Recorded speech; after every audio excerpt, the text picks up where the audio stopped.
and welcome to the first video from me in 2023. I have January's cards, tags, and more kit here. There are these little purple flowers from Little Birdie and this Imagine If card collection set from 3/4 Designs that has 7 sheets of paper, or seven size A4 sized sheets, and then 7 embellishment type sheets, like little half sheets, and then fussy cut parts, and then this 4-piece chipboard. My chipboard I have already cut my little pieces of, or out of, flower, bird, hummingbird, and looks like just some foliage there. And then the papers are, and the back has little ideas on it, the back of the packaging there. And these are single-sided sheets, so just going to kind of lay them out for you here real quick.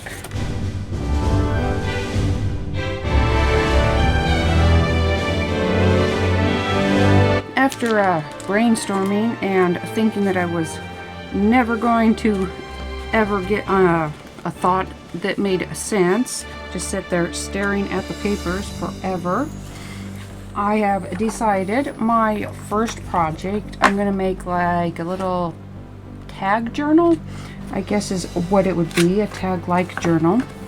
So before I get going on that, I'm just going to grab up a few extras from my stash to use with it for some ideas, and then start working.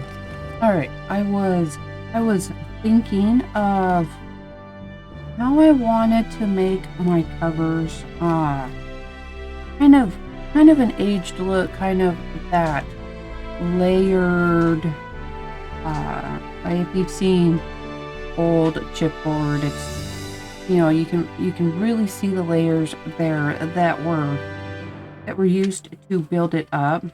But I was also thinking of items that might be on hand in a house. Cereal boxes would work. This was from an 8-pack of flavored water, and it was just what happened to be emptied out when I was thinking of things to do. But it did work out for me, because end flaps here, you can see where they would have folded over the end of the case.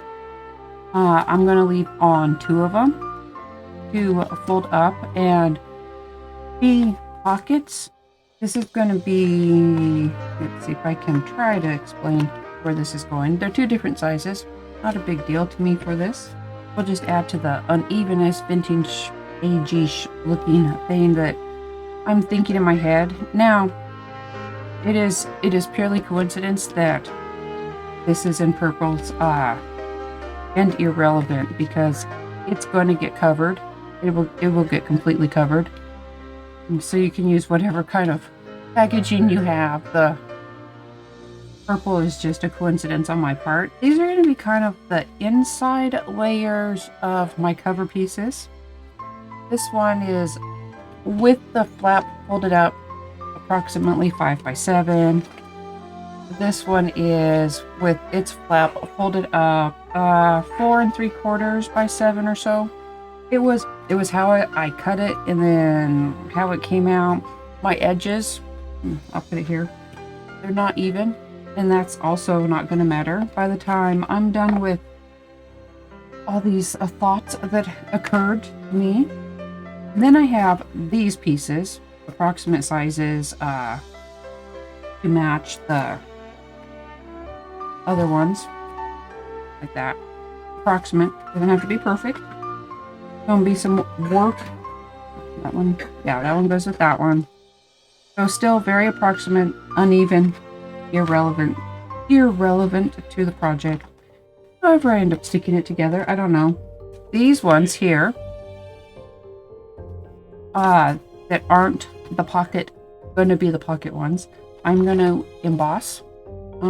That's why it's, rather thin, like cereal box weight, not a thick chipboard.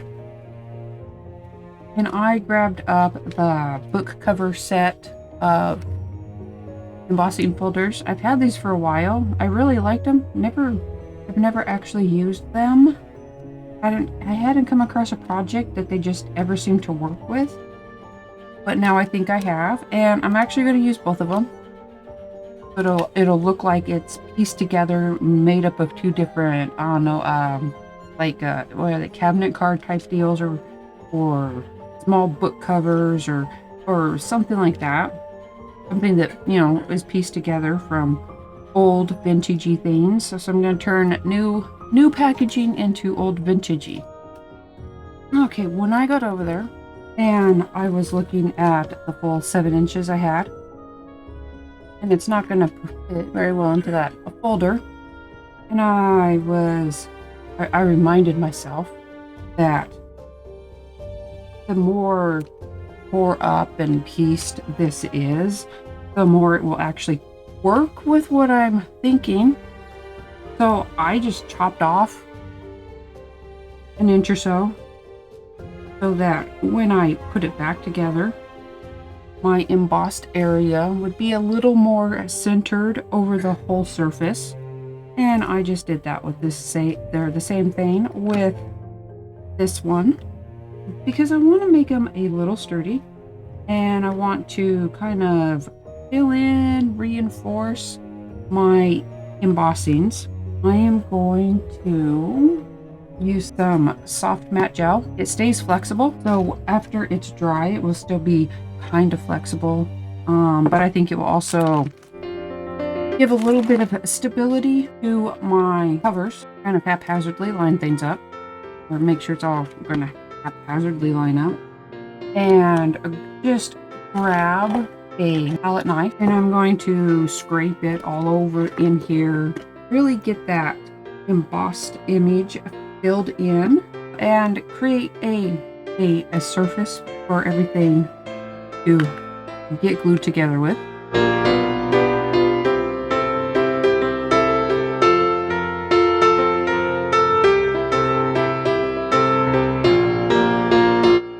I'm just really making sure that my embossing is filled up with the gel to help protect it after everything's together and it's being worked on, so I don't unemboss it.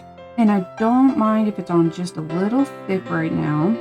I'm going to have embossed papers that I'm filling with gels that I need to stick together in a layered fashion so that they can dry, but I also want them to dry flat, so I'm also going to sandwich them. I'm going to use books, but I'm going to try to pick out things that aren't maybe just smaller books, lightweight books, enough to hold everything flat. But when I do things like this that are going to be sandwiched, I try to put them on a paper towel or just a thin raggedy towel I have to help absorb the moisture, excess moisture, and let it spread out so it doesn't just stay in there. I'm just going to stick this together.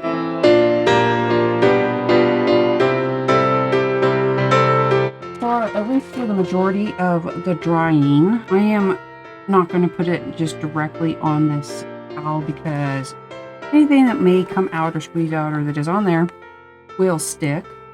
So I'm going to put just a cloth towel and then some parchment paper. The parchment paper will still let some moisture escape, but it also will not be stuck to these when everything is said and done. And I'm going to top them with another piece of parchment paper, and then get them weighed down with something just heavy enough to hold them flat without flattening the embossed images.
let these sit with the weight on them for most of the day, and then let them just finish air drying uncovered. Otherwise, they would have taken forever to dry. So you can see they still curl a little bit, but maybe not as bad. This one, put it here, that one actually stayed pretty flat. So I think these bases are where I want them to be to start working on using the papers to get some decorating done and some tag making done. But I wanted to show you this. I know some people they prefer double-sided. Honestly, I love single-sided because then I don't have to decide which side I like better. Does that make sense? I don't have to feel sad for not using one side. I was looking at them and I was like, these are going to be tags.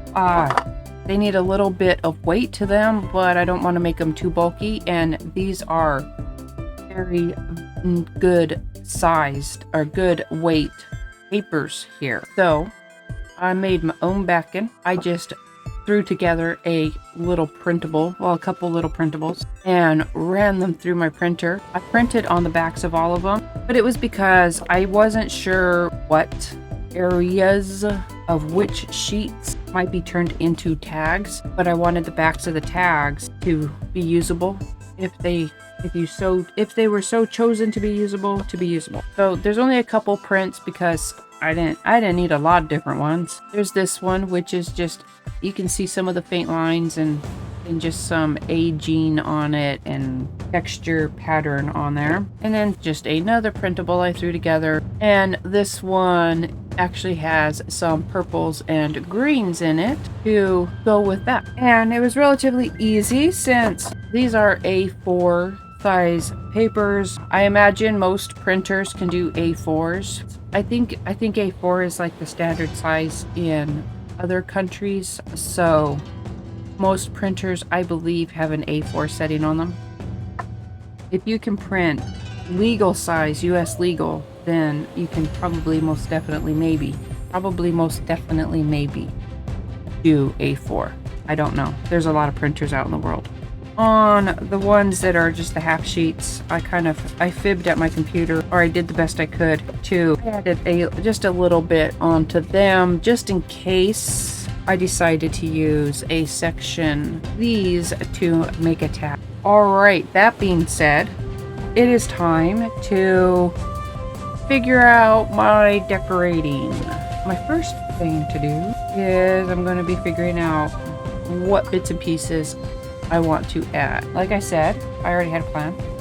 I'm going to emboss the pieces I want to use after I choose them, and then line them up and glue them down. I don't know if that's weird or not, but for some reason my brain tells me that that's a good idea. My brain could be wrong. It's been known to think things are good ideas and then they really aren't. But so I'm just going to figure out what pieces I want to use on this side and what pieces I want to use maybe as some backs or the insides, then obviously cover up the little flappies here.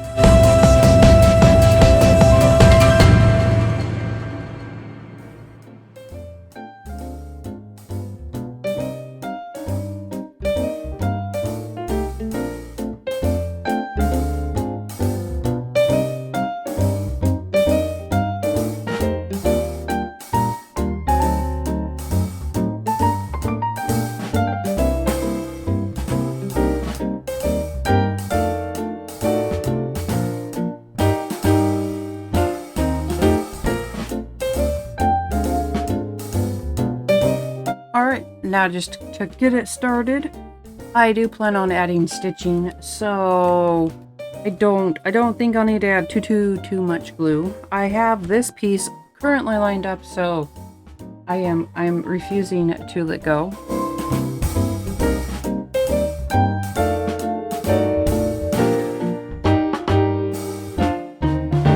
Piece together this one same way.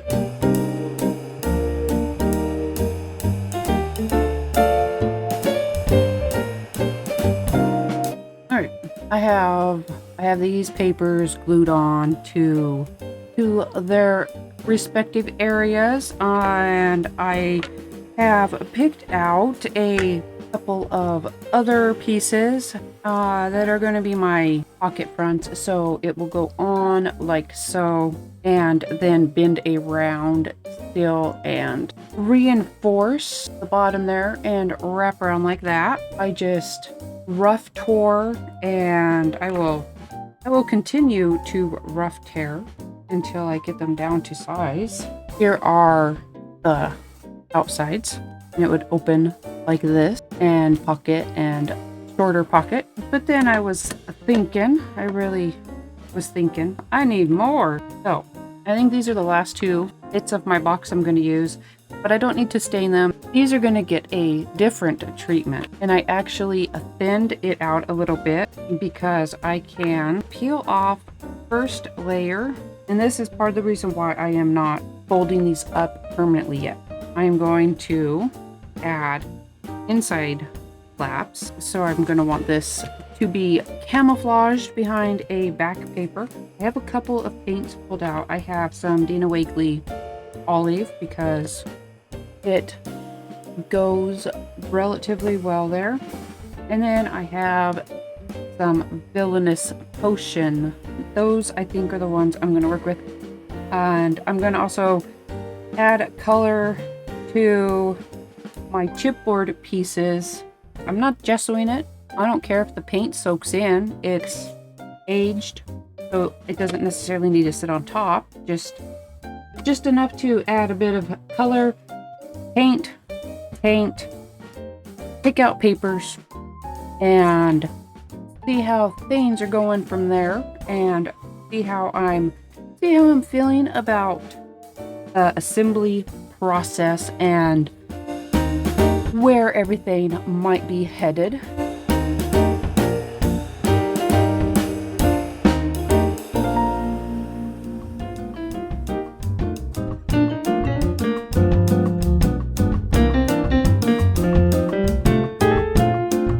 After my paint dried on my little flaps, I just glued them lightly onto my covers, and then added some decorative stitching, added a little light glue just to hold these two pieces in place for that stitching. No rhyme or reason, just going through and adding simple stitches through there before I close these up. Besides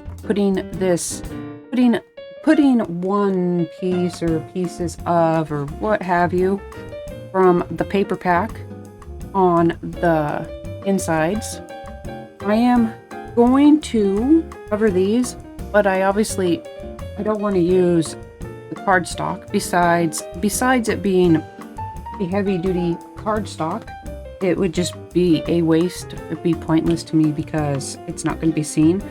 I just want to make a surface that is smooth in here from the stitching, from any roughness, so that items, tags, what have you going in won't get caught up. And this is just a sheet of label paper, like printing mailing labels out on. I'm just going to rough cut the size I need to cover the inside of that flap, and I'll do the same on this one.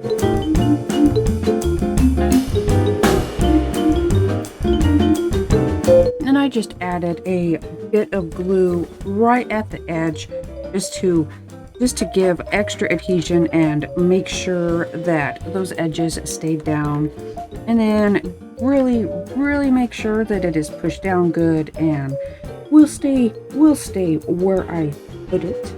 I'm just picking out pieces of paper, the tore up pieces, cut out pieces, try to get my base layer built up a little bit at a time. And I'm not being particularly precise. I just line up about where I'm going to be wanting it, make a little mark about where I might want it cut. It doesn't have to be perfect because I am going to distress the edges. The only edge I will not distress will be the bottom edge that is in the pocket. I have my pieces all picked out and my edges are nice and distressed. For some areas, they are just tore rough instead of distressed on the edges with my scissors. Layering up different pieces of paper, a little bit of the cut apart sheet on here, the back cover pieces picked out, and I'm just going to add some stitching to the pieces. I was thinking of how I wanted to close my pockets, how I wanted to make sure that they had a nice sturdy hold to them. I am going to line up my back panel piece here and figure out how to line up on my pockets. Make sure that it will be lined up for being closed up in there. And then I am going to add just a temporary line of glue. And then I am going to stitch through the pocket onto this back piece and then fold it all up together and glue it down. And here they are, all stitched up. I just added stitching to the inside cards, stitched my bits and pieces into place, stitched my pockets to my background paper. And so now it's just a matter of gluing this down and gluing my panel piece in place. This little clock is from the cutout sheet, and I'm just going to stick it on there. I'm not going to trim all of the threads. It's a kind of a raggedy looking, junky looking, put together, vintagey looking little tag journal. So having a few threads just adds to that and adds to some different textures to touch and look at.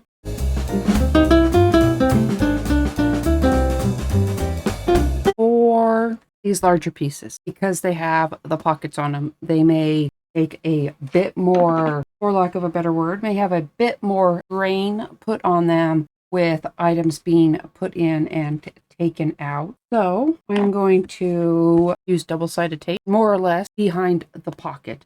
And then the rest of this, I think I will just use my art glitter glue on.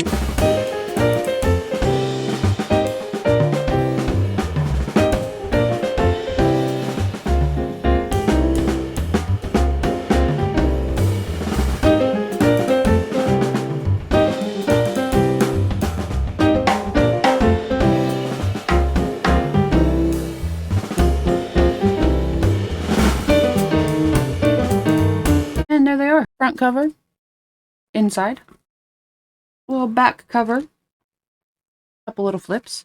But for right now, I am going to figure out my NG system here. Obviously, it needs to have some kind of closure as well, some kind of tie closure, I think. I have some bits of fabric. This is actually kind of a satiny fabric, and it's pretty thick and woven tight.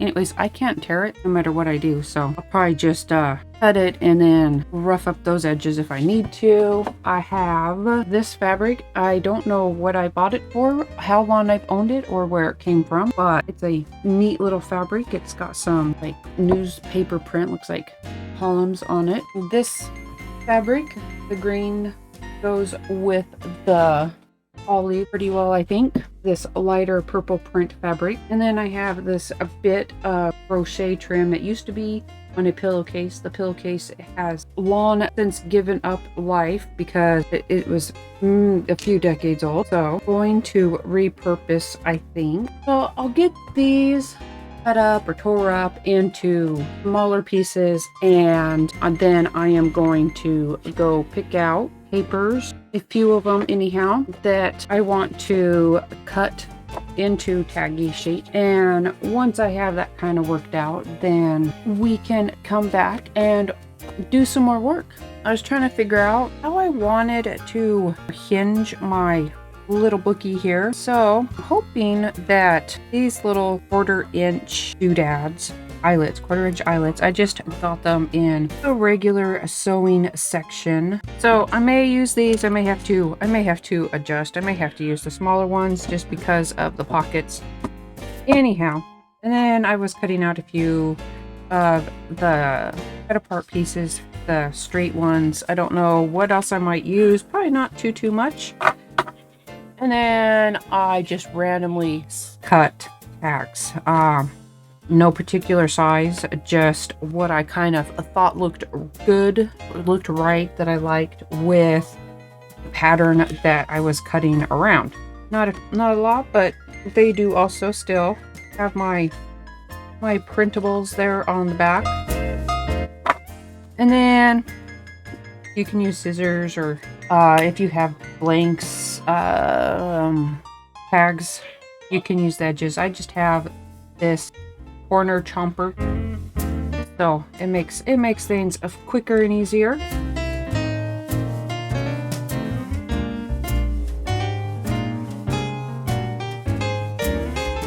I was going to put holes, but I think I'm going to make some raggedy pulls on them. Just what I'm going to do now is add a few gentle layering or gentle layers to the tag fronts and some holes, and then all I will have left to do is work out a hingy system here.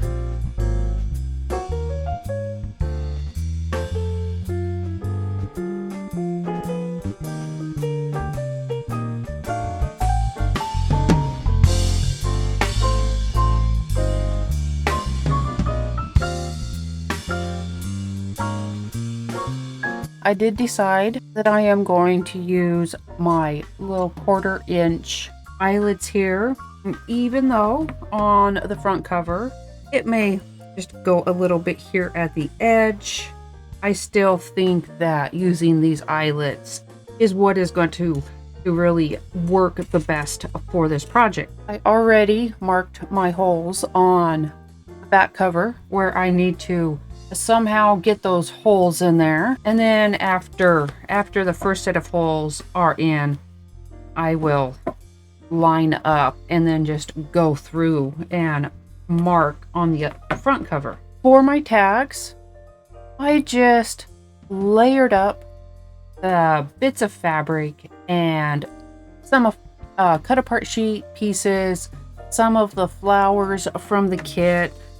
Not all of the flowers centers survived their trip through the sewing machine, but I wasn't too worried about it because I was already planning on adding more cut apart sheet pieces to it, particularly from the pieces I have sitting over here, which are topped with some glossy accents to give them a little bit more dimension. So after I had my little clusters stitched together, I just used some Fabri-Tac and glued them onto my tag. On the two tags here that have that satiny fabric, because it is a peculiar fabric, I can't tear it at all in any direction. It doesn't tear. But once an edge starts fraying and raveling, well, then there's no going back. So I added stitching so that it would not just come unfrayed. And then because it is a slick fabric, I figured just running some stitching along it through the tag to attach it would work better. The cottony fabrics, I did not stitch. I didn't need to. It's not that they don't fray, but they don't fray without a little bit more work, whereas the slick just will unravel itself.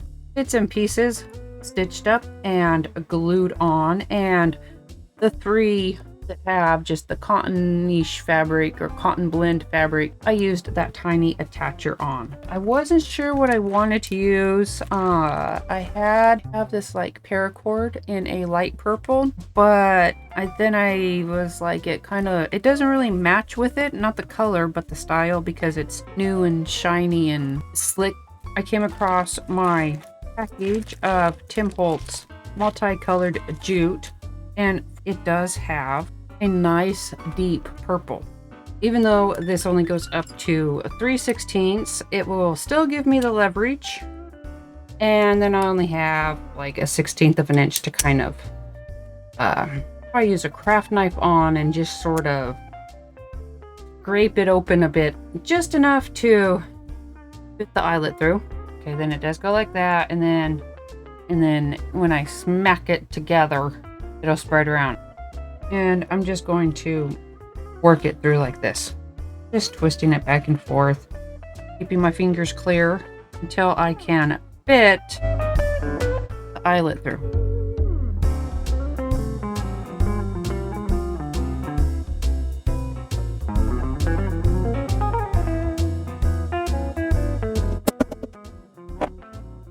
I came across an idea for some spacing, just a little bit of spacing in between, so it's not completely flat, and that was to use some beads. I have a few various choices that may or may not work, I suppose. So I am just going to pick out a few beads large enough to not go through the eyelets, but just the right size for a little bit of space. And if I can find a third one, I think I found my little beads. If they are just big enough, they kind of fit in there just about perfect. So there will be just a little bit of space.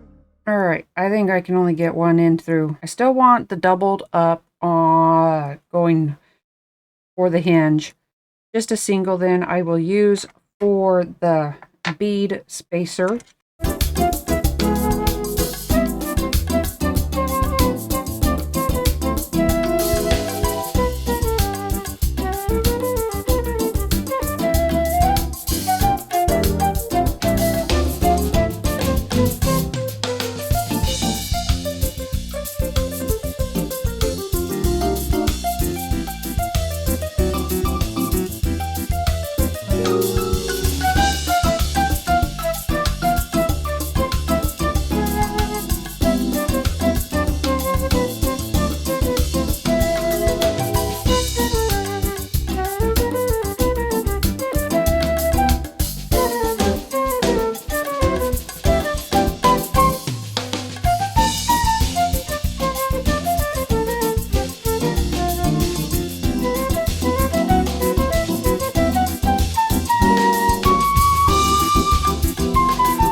Now to figure out my pieces that have dried and where I want to put them, and trying to remember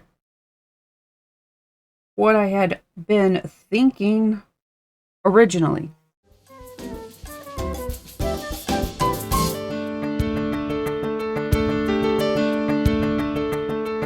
And there we have it. My little tag journal, tag booklet is finished.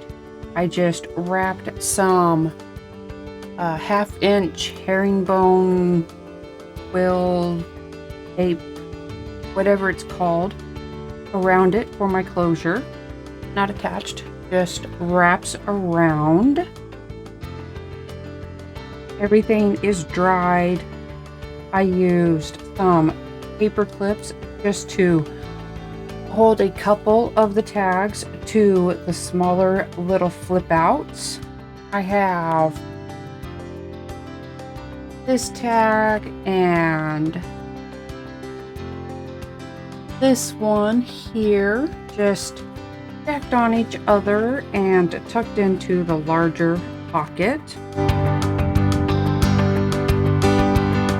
And then I just put a single tag, this single tag, even though I think I'm going to trim. There we go.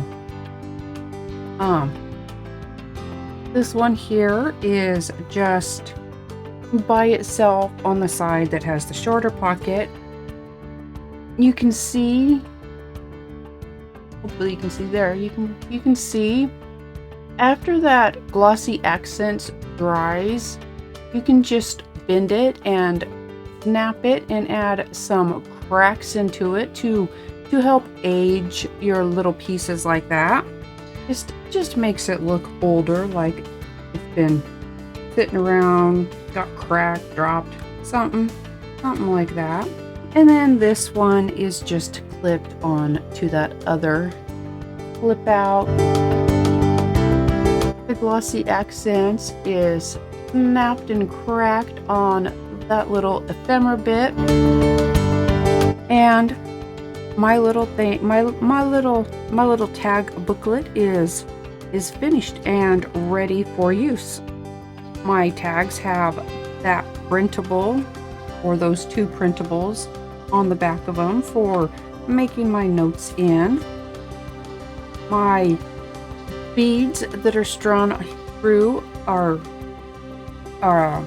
my little beads keep that back a little bit more spaced out to create a little bit more of an even fold for that booklet, and it just ties together with this. Thank you for joining us here today. I hope 2023 is starting out good for you. Don't forget to subscribe to the channel and turn on notifications so you will always know when new projects come out, or on the Tres Jolie site, you'll know when the new reveal videos get released. Give us a thumbs up and feel free to share this video. Thank you, and I will see you again next week.